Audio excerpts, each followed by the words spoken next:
very tall to a minor celebrity around the Vanguard. I don't know if you ever used to watch like more. Yeah, we had a Chris Barry visit. Oh yeah, my dad does all the boats, and he comes to their club quite a bit. Strange, got it alright. Yeah.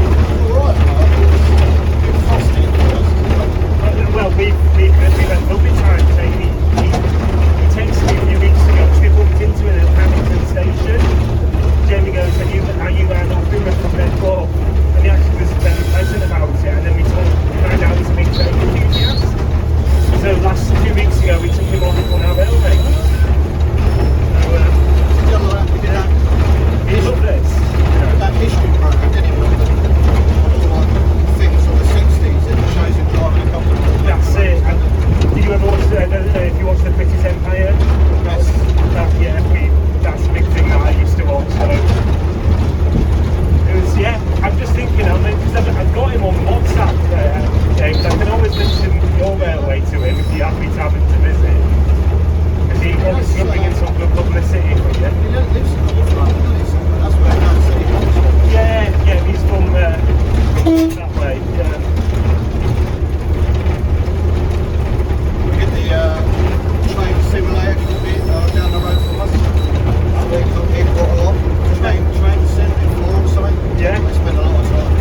of years ago, I had 233s here.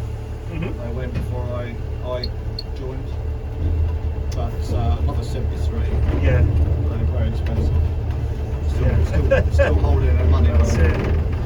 Yeah, I'm keen to one day, I'm going to join the Deltic Preservation Society and hopefully one day pay for a Deltic driving experience. But that's the creme de la creme of that. Do you do driver's races at the end? We do, yeah. That's a big business here, that is, for us. I like it here because we do 1-to-1, where you go to some railways, it's like 5 in the cab to 1. Yeah, no, that's Like true. that, But do you? no, I've not done one on our railway, but I think we have. We do give almost 1-to-1. So, but when I was up at the Wensleydale Railway, they were very good. It was just me and one other for the class 37. We got a massive fume of diesel, you know. So just, Something great big engine. Oh, I love the taste. You're going to have inch to the gallon. yeah, they charged an extra 150. Just like it's 450 to do the 37 up there. I could have done a pace of a 250. So 300 actually. Yeah, we're doing our drivers at 280. 280, yeah. You get a morning, spend 5 hours. Yeah, so you just go back and forth. That's it. We do a bit of shunting in the morning. Okay. Yeah. Well, shunting to start with. And then, It's good business. Of course, you've got the old South East train in the. yeah, that's going to be a museum. That is. It's not owned by us. Okay. So sharp the brakes on this thing. It's you can go down the end of the platform and go onto it. That's what they're going to do with it eventually. And Yeah. so this is part of the Gatwick Express. This is, GLB. What's it? Yeah, so it's luggage van with a generator, Right. and then the coach, one coach there, and then the 2 others are up there. So the generator runs everything on board. It's quite a good bit of kit really.